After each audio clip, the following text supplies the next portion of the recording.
মাকে সে ঘৃণা করতে লাগলো তার চেহারা সুন্দর না বলে। এভাবে আস্তে আস্তে সে বড় হচ্ছিল আর মাকে প্রতিনিয়তই তার সৌন্দর্য নিয়ে খোঁটা দিত।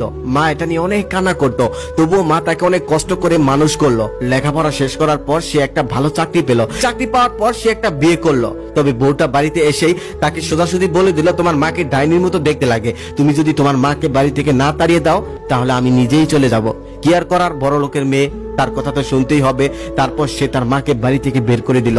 মা কান্না করতে করতে বাড়ি থেকে চলে গেল। তার 3 দিন পর তার ছেলের জন্মদিন ছিল।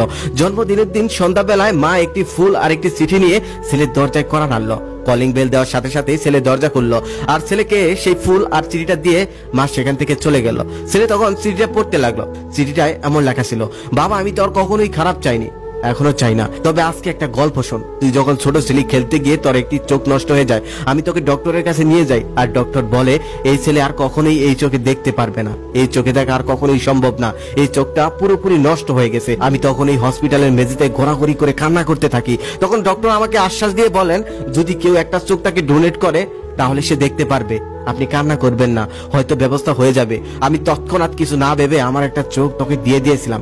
সেদিন থেকে আমি ডাইনির মতো দেখাই, কুচ্ছিত দেখাই, তবে তাতে আমার কোনো সমস্যা নেই, তুই তো দেখতে পাস, এটাই তো অনেক। এই চিঠিটা পড়ার পর ছেলেটা কান্না করতে লাগলো। কান্না করতে করতে তার মায়ের পিছে ছুটতে লাগলো, তবে তার মাকে কিছুতেই পাচ্ছে না। যতই যাচ্ছে ততই তার মা আস্তে আস্তে মিলিয়ে যাচ্ছে।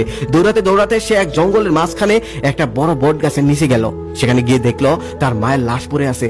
লাশটা দেখেই মনে হচ্ছে আনুমানিক 3 দিন আগে তার মা মারা গেছে, মানে যেদিন বাড়ি থেকে বের করে দিয়েছিল ঠিক সেদিনই।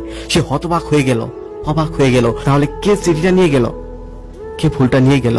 ঠিক তখনই সে অনুভব করলো যে অদৃশ্য হয়ে বাতাস থেকে একটা শব্দ আসছে, বাবা তুই এখান থেকে চলে যা, এই জায়গাটা ভালো না, রাত হয়ে গেছে, তোর ক্ষতি হতে পারে।